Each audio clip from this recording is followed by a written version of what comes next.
Hello, everybody. Father Scott Vanderveer here with the first in a series on the season of creation. And at the time of this recording, what a beautiful season it is. This is April and May, and we are celebrating this beautiful time of rebirth, which coincides perfectly with the church's season of Easter.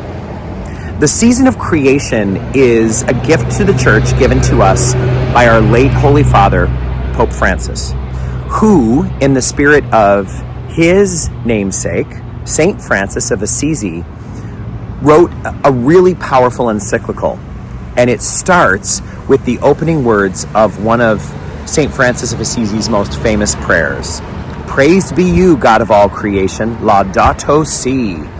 Laudato Si, the name of this document that had a huge impact on our understanding of the intersection between our faith and our spirituality and our care for the environment. Those two things go really closely together, hand in hand, and he's the one who helped us to see that the way we care for nature and the environment around us, the way that we put time and effort into the things that matter about care for creation is a direct reflection of our inner stance toward God's gifts. The church actually did not imagine the season of creation being celebrated in April and May. The original idea that it would be something that was a part of October. And a part of that is because St. Francis of Assisi's feast day is October 4th. And also because in many parts of the world, October is the month of the leaves changing color and the true beauty of the fire in creation. But it makes sense, actually, that in our part of the world, we would not celebrate the season of creation when everything is going to sleep and becoming dormant, as beautiful as every season is. It makes sense that in this part of the world, we would celebrate the flowering that happens in the spring, the blossoming and blooming that reminds us that just when we thought everything was lost, just when we thought winter was going to do us in, just when we thought death was reigning supreme, life is busting out all over. So the season of creation, which is a wonderful thing to celebrate anytime, is especially important during times when creation is screaming beauty at us. There's a very important concept that's at the heart of this, and that is that everything we see and experience, God made. It's a foundational Christian belief that God made the world and God owns the world. That's the second part that sometimes gets forgotten. Yes, God made the world, but that means it belongs to God. God owns this world. This doesn't belong to us. This is being loaned to us. And so we have to love it and appreciate it, but also to care for it. The season of creation is meant to be a celebration of what this world is to us. And we know that there have been times in history when people have only seen the world as a bunch of resources to be used how we like. We have regarded the world as a great big storage room that has all of the different material goods that we might want to use for our own purposes. Iron ore, lumber, coal, natural gas, oil, all those things that are within the earth that we sometimes think of as fuel that can be purchased, or we think of it as a commodity that can be traded, a utility that is used. We can forget that it's actually a gift of the earth. That just as mothers are able to produce milk that they then give to their children at no cost to them, it's just naturally a part of the design that women's bodies can produce food for their children. So it is that our mother, the earth, produces food for us, so it is that the earth gives us what we have. So we must have reverence for the earth. It's just so clear that it's important to have reverence for anything that was made by God and belongs to God. And to have a lack of reverence for the earth is just as sinful as when we have lack of reverence for anyone's body. The body of this planet must be respected the way the body of another person is. Never abused, never struck, never exploited for our own pleasure or benefit, but treated as a sovereign part of God's creation.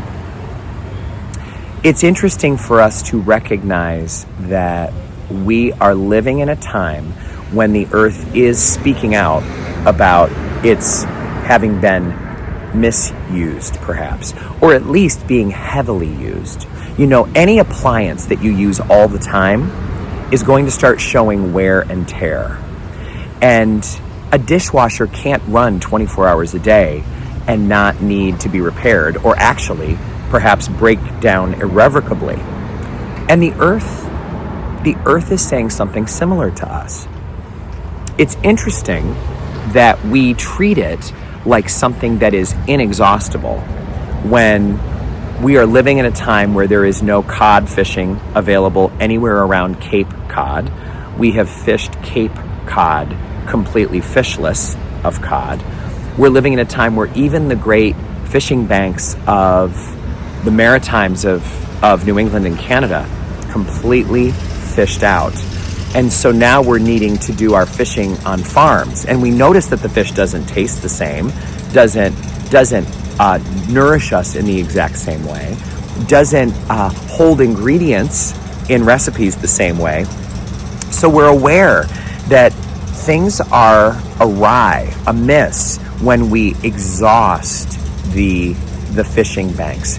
And the same is true if we exhaust soil, if we exhaust any part of our creation, if we exhaust the air's ability to regenerate and recycle carbon and oxygen and hydrogen.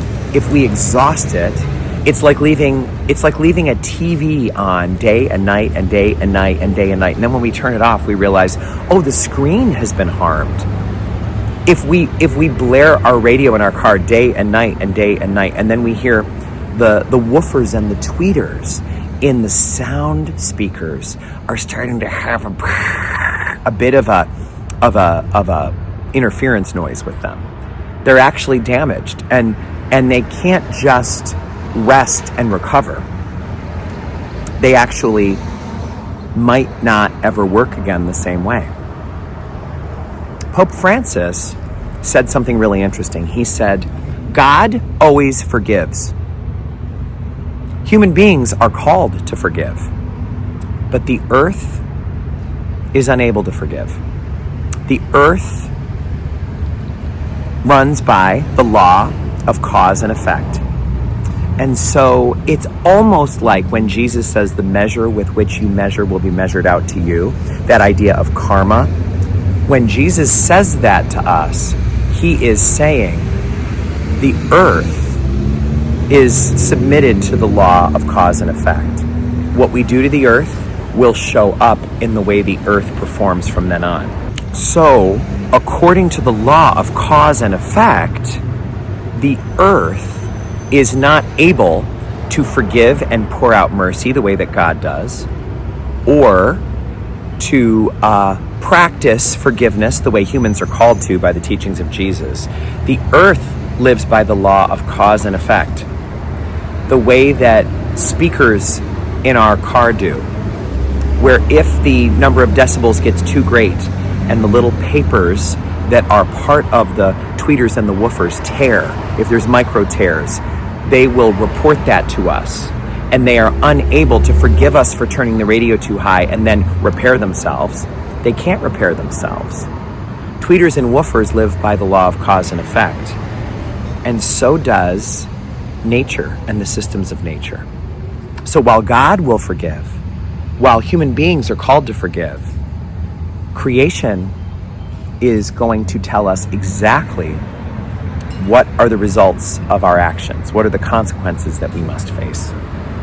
That is a really good reason for us to work through the season of creation, to revere the earth more greatly, to give thanks to God for the earth more fervently, and to make real choices to care for the earth with deepened sincerity. Thank you for joining me on this journey. May God bless you and the earth and each and every one of us.